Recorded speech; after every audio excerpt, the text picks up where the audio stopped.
Right, my name is Angelo. This is Nation's Voice Tower, your most preferred YouTube channel, and I'm here with the updates for today. I told you I stumbled on a file about Bola Ahmed Tinibu, the most, let me say, the most extensive, the most extensively explained file about him. All right, this file is of national security importance, and I felt it wise to share. Now I have shared the part one. Now this is left with the part two. This is more greater, and this is greater rather, or this is more detailed than the first file I shared to you sometime a month ago about what Hundeyin exposed about Bola Ahmed Tinibu. Now in this part two, which is a sequel to the part one that I brought earlier on air, this part two says it has lots of details about Bola Ahmed Tinibu. The ones you heard in the part one are just a preamble, all right? Please pay attention. In this video, of course, I told you that David Hundeyin collaborated with one or two foreign journalists, especially the one who owns the platform that this is coming to you from, Alan Brady, okay, the platform of the American dope, okay, yes, and then he actually did a great job exposing Bola Ahmed Tinibu and his illicit dealings over time. Now, without wasting much of the time, in this video I have what actually led to Bola Ahmed Tinibu rising or emerging as the president, his controversial election, how different it is from his eligibility to run for president, is in this video, the fraud involving the Independent National Electoral Commission, INEC, and its senior staff like Festus Okoye and Professor Mahmoud are all in this video, the tribunal and its illicit plan to truncate democracy are all found in this video. The real issue surrounding the dual citizenship of Bola Ahmed Tinibu, the Guinean citizenship, if you can remember, as exposed by David Hundeyin. Of course, David Hundeyin is in this video, so he will tell you what really the court shoved aside and called it that there was no sufficient evidence. All right, it will still be in this video. And then to be precise, his diplomatic passport, of course, if you don't know that Bola Ahmed Tinibu has a diplomatic passport from Guinea Republic or from Guinea, you would hear it in this video. Now, if the Nigerian military will or may plot a coup is still in this video, you will know from David Hundeyin. Then how Nigeria fell to the hands of a man with a dark past embedded in strong links with the underworld, called that is the man called Tinibu. You will see it in this video.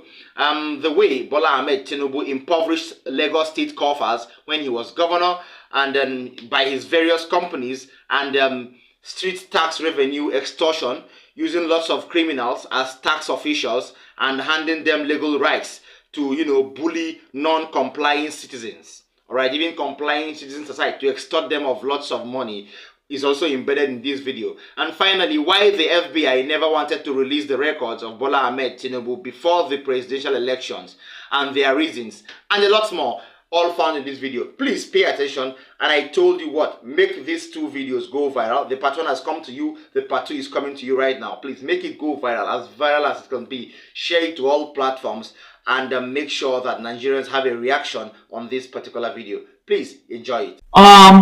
So is the election results itself in dispute separate from the question of was he a legitimate candidate? Yeah, very much so. Very much so. So one of the key bone of contention is that the electoral umpire didn't follow its own rules in conducting the election. So the Electoral Amendment Act of 2022 stated that results will be transmitted electronically from the polling units to the central server.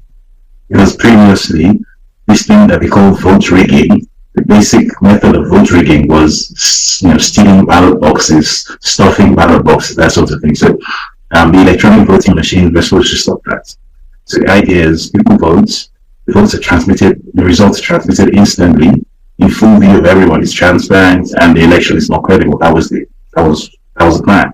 In reality, what happened on election day was, so there were three elections on the day. So there's the presidential election, there's the senatorial election, and then there's the House of Representatives election.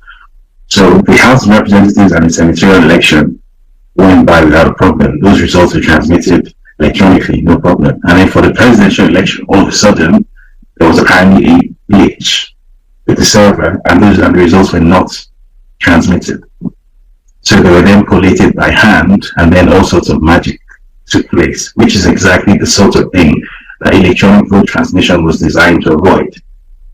Right. So so this was possibly, because of smartphones and the internet, there was a plethora of evidence to show how all sorts of manipulation was taking place. So we were floating around Twitter, you would see pictures of result sheets where the actual results have been X'd out, and someone scrolled another result of it, like really amateurish, really cartoonish. So all of this was actually taken to court, and the appeal court delivered a verdict 2 weeks ago, which basically, in my opinion, turned the law on its head. What the appeal court said was, even though you tendered all of this evidence in court, we're not going to. The evidence wasn't properly tendered. Oh. So basically, on the basis of a technicality, we're not going to answer this case. Basically, so. And that's a very common thing in Nigeria. Cases are very rarely heard on their merits. They're usually heard on the basis of some technicality or the other. So, for example, with regard to the disqualification of Tinibu as a candidate, which was also in contention, one of the strongest cases was actually the fact that he didn't declare that he had additional citizenship. So, under electoral law in Nigeria, first of all, if you have dual citizenship, you're not actually allowed to run for president. Where's his other citizenship? The U.S.? Yeah. Guinea. Oh, Guinea. Okay. Yeah. So. Is it a weird place for him to have a dual citizenship? Really weird. Really, really weird. And that is a narco state. It is, and what made it even weirder is that the passport he holds apparently is a diplomatic passport.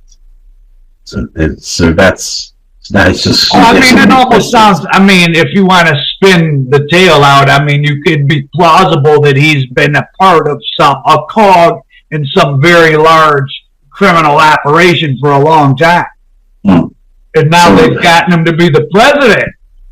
So all of this was put before the courts, and the court said, "Oh yes, even if he has alternative citizenship, the evidence that he has this additional citizenship wasn't submitted a certain way, so it's been struck out." Yeah, so the Supreme Court has no remedy, so the legal infrastructure is fairly weak.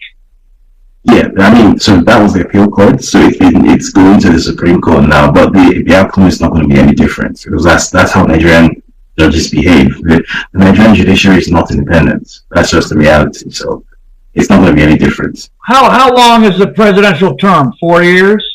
4 years, yeah. So it looks like you'll probably have him for 3 more years, right? Assuming something doesn't happen, because bear in mind that this is sub-Saharan Africa. So yes, I think this is the longest period in Nigeria's history without a military coup. It's been 24 years without military involvement in government. That could change at any time. Is the military more trustworthy? Nobody knows.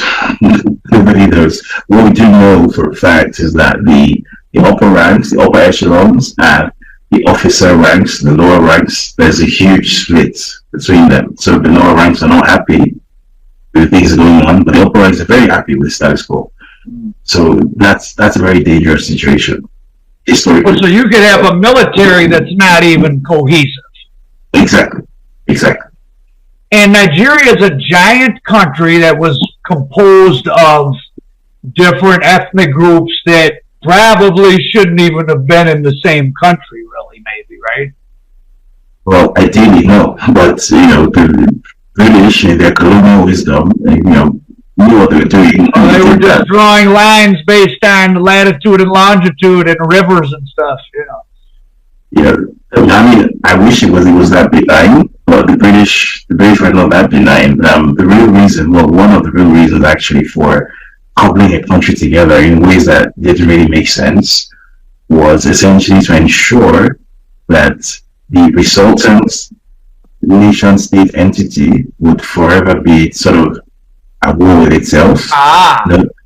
And so it's the basic concept of divide and rule, right? So if there's a cohesive country, it's going to find ways to improve its lot in life. It's eventually going to, become independent of you.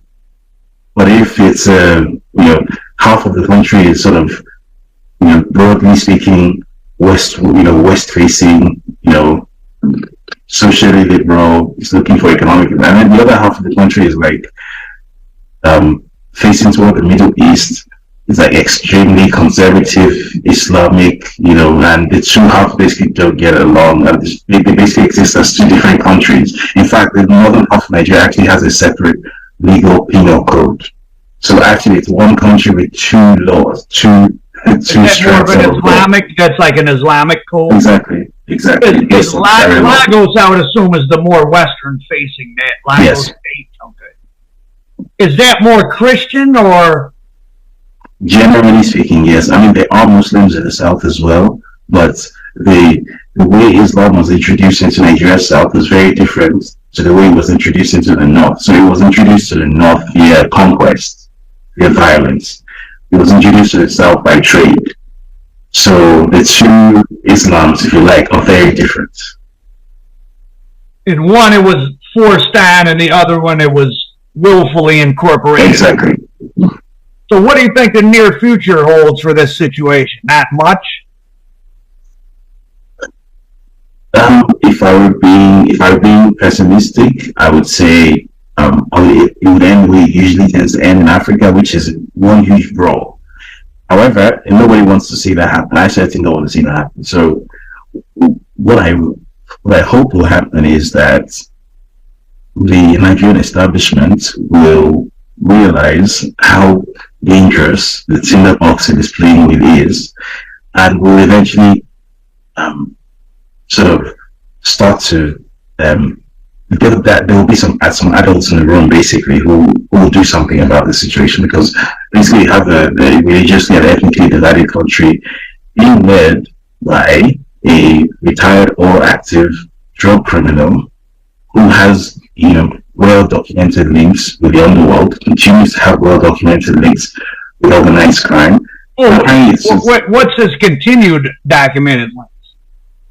So, for example, when he was the governor of Lagos, his whole idea for expanding the tax revenue, the tax base of Lagos, was basically to incorporate street thugs into the revenue collection infrastructure of Lagos. So, if you're entering a bus, like a public bus in Lagos, the people who you see some people who they're always harassing the drivers and whatnot.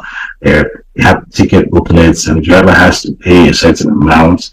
It's extortion, but it's been sort of semi-formalized because there's a proportion of that revenue going to the state government, and this is officially sanctioned. Right, so basically the street criminals were basically incorporated into the apparatus of state. They're giving uniforms now, and they're given powers. You can't touch them, right? So you have people who are known to be actual, gang leaders, who are almost like above the police. Now that's what it is in Lagos, and now that he's president, this is being elevated to national level, to federal level. Oh, wow. So it's an issue. Yeah, so there would have to be some consensus of the elites behind the scenes, and they would move to remove him. They would pressure the Supreme Court or the military to remove him. Maybe? Yeah, because barring that, if he's allowed to just because the reason he's so dangerous is because he genuinely does not actually have any strategic plan for governing the country. He's literally just there to expand his empire, if you like. He's there to eat. That's it. Would you consider Nigeria an oligarchy like Russia? To an extent. To an extent it is. However, unlike Russia, the extent to which the state has the capacity to actually control certain things is quite limited, because Russia has genuine state capacity. Nigeria not so much. So, for example, when it comes to things like surveillance, The Russians are way, centuries ahead. So it's not quite on the same level, but generally speaking, there is a tiny group of people who control the most important sectors of the economy and who basically operate it as a closed system of patronage. So if you want to be, you could probably become comfortable in Nigeria by working hard. But if you want to become wealthy, if you want to become super rich, there's no Elon Musk story. There's no most of the millionaires are in businesses that are connected to the state in some way. Exactly. You need state permission, you need state patronage, you need state intervention, basically, to become a billionaire. You don't become a billionaire by working hard in Nigeria, basically. Wow. Okay, that's a great overview, and I'm going to work on this and put together a story, and I'll send it to you. And I'd like to keep our relationship going. We can talk about some more stuff. So I'll keep up with your Substack. Tell them where they can get in touch with you. So you can. My platform is westafricaweekly.substack.com. My Twitter handle is at Hundeyin, which is also my Instagram handle and my Facebook handle as well. My website is hundeyin.com. The one thing I should have mentioned, which is a very important thing, which you may not be aware of, I'm going to share a link with you, is shortly after the election. So in the process of putting the story together, I sent FOIAs to the DEA, IRS, FBI, and they had initially told me that due to privacy concerns, they're not going to release this information. Now, after the election, which is apparently won, he was obviously no longer a private individual. He's a public official now. So basically, in conjunction with a guy called Aaron Greenspan, who runs a website called plainsights.org, we sent FOIAs again, and they rejected the FOIAs again, and so we went to court. So we sued 6 different U.S. government agencies: the DEA, IRS, FBI, the State Department, U.S. attorneys, and the CIA, because there were whispers that potentially it was a U.S. foreign intelligence asset. Yeah. So and kind of unexpectedly, we won. So I think this was September 11, the most recent filing in court. All 6 agencies said that they're going to. Oh, you mean like 2 weeks ago? Yeah. So all 6 agencies made a filing in court that they're going to release the documents they have on him. The FBI specifically said that they have identified 2,500 pages of relevant material. So which leads me to question, what on earth has this guy been up to that his FBI file is 2,500 pages? That would be very interesting. Lot more than just laundering $1 million. Exactly. So they said by the end of October they're gonna release it at a rate of 500 pages a month, starting before the end of October.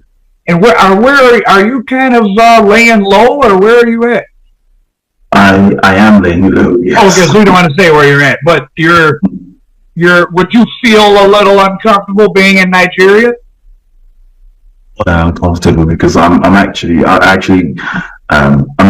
under political asylum. So I actually fled Nigeria in 2020. Oh, wow, I didn't know that. Okay, wow, so you entered a different country under political asylum because of other work, or this work, or all your work? My work in general, because I tend to be that guy who takes on the stories that no one else wants to touch, really. Wow, I bet.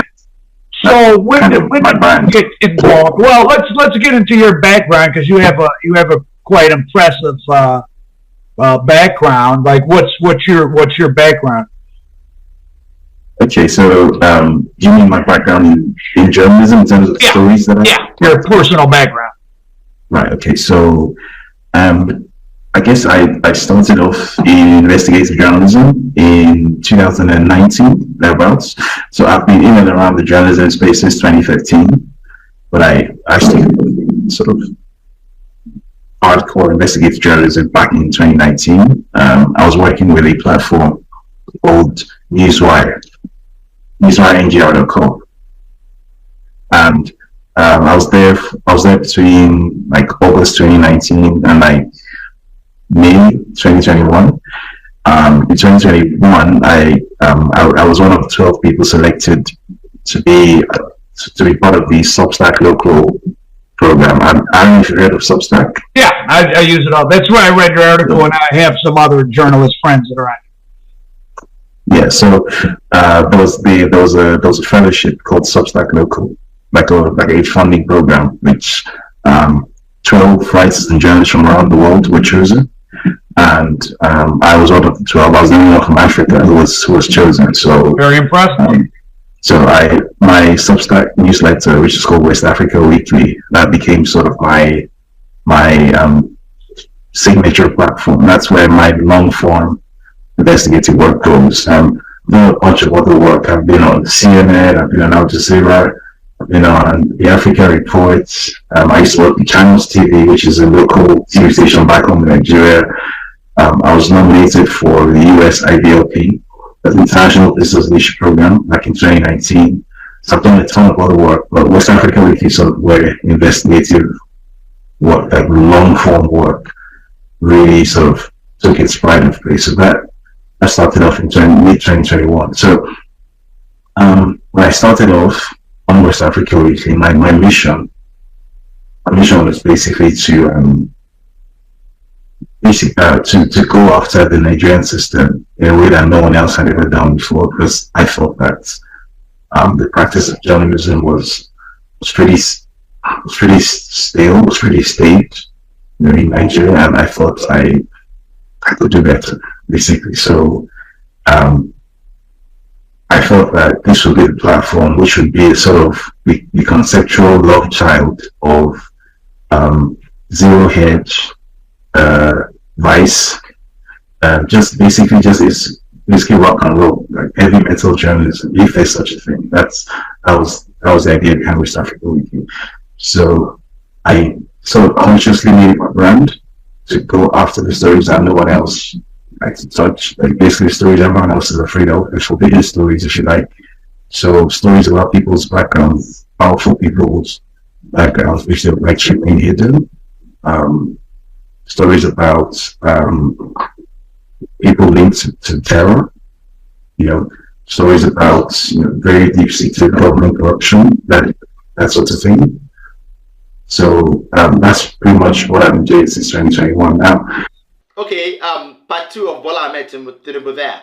Yes, kudos to American Dope, and then kudos to Alan Bradley, kudos to David Hundeyin, and all the people that put hands on deck to really do this expose or work on this expose. All right, this file is very, very important to Nigerians and those outside. I told you that initially people really didn't pay attention to who Bola Ahmed Tinibu was until he emerged the president of Nigeria, and until he emerged controversially. All right, now luckily every international community and everybody included in the international journalism has an interest in Bola Ahmed Tinibu. This is funny, but this is so serious.